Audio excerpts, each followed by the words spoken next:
Chapter 9. The Foolish Magicians. In the thrilling tale The Foolish Magicians, 4 magicians who lack wisdom use their powers that leads to a surprising twist. This story not only entertains but also teaches an important lesson about how using magic or power without wisdom can lead to disaster. The chapter depicts a story of the king Vikramaditya and the demon Vetal. The story ended with a riddle, and if the king did not answer it even though he knew the correct answer, Vetal threatened that his head would burst into 1,000 pieces. However, if he answered, Vetal would vanish and the king would have to catch him once again. Once there lived a poor Brahman named Krishna Swami in the city of Patliputra. He and his wife had 4 sons. However, both Krishna Swami and his wife passed away while the children were still young. The boys did not know what to do.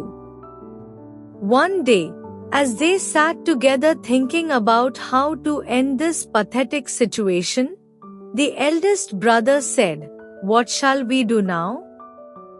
We cannot continue to live like this.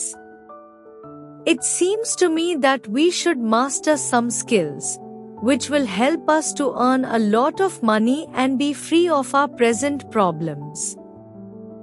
All the boys liked this idea and started discussing what kind of knowledge they should master. After some discussion, they decided that it would be best if they acquired magic powers which would help to bring in a steady income. With this plan in mind, each of the brothers sets off in a different direction, north, east, south and west, to learn different magical skills. They planned to meet again at a particular time and place to see what each of them had learned. Many months later, when their meeting time came closer, all 4 brothers started out for the appointed place. They were very happy to see each other again, and asked what each of them had been able to learn.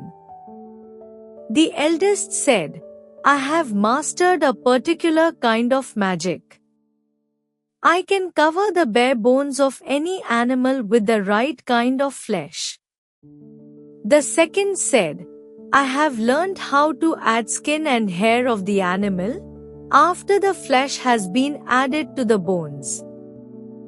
The third said, "I know how to create the limbs of the animal whose bones have been clothed with skin, flesh and hair." And the fourth said, "When such an animal is fully formed, I can breathe life into it."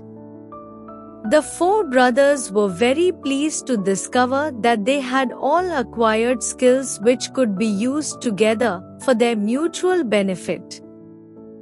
"But first," said the eldest brother, "we must prove our skills to one another."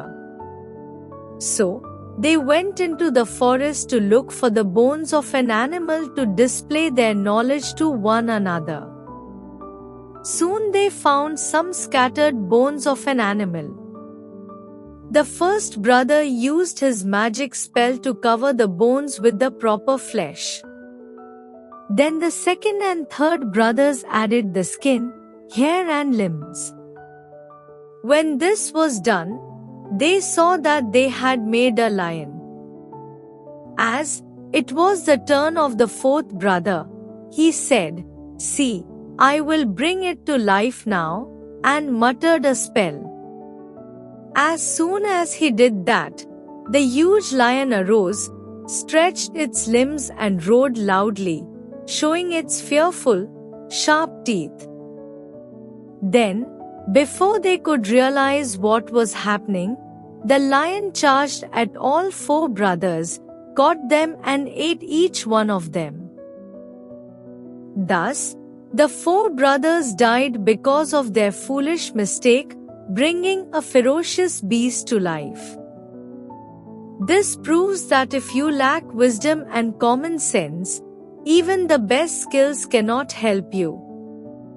At the end of the story, Vetal asked Vikramaditya, "Now tell me, king, which one of the 4 brothers was responsible for all the deaths?" King Vikramaditya replied, "The 4th brother, who brought the lion to life, is the guilty one. The others created the flesh, skin and limbs without knowing what kind of animal would be alive. But even after realizing that it was a dangerous lion, the 4th brother wanted to show off his knowledge. Hence, he is responsible for his own and his brother's death." This was indeed the correct answer to the riddle, and Vetal vanished. Once again, King Vikramaditya had to try and catch the demon.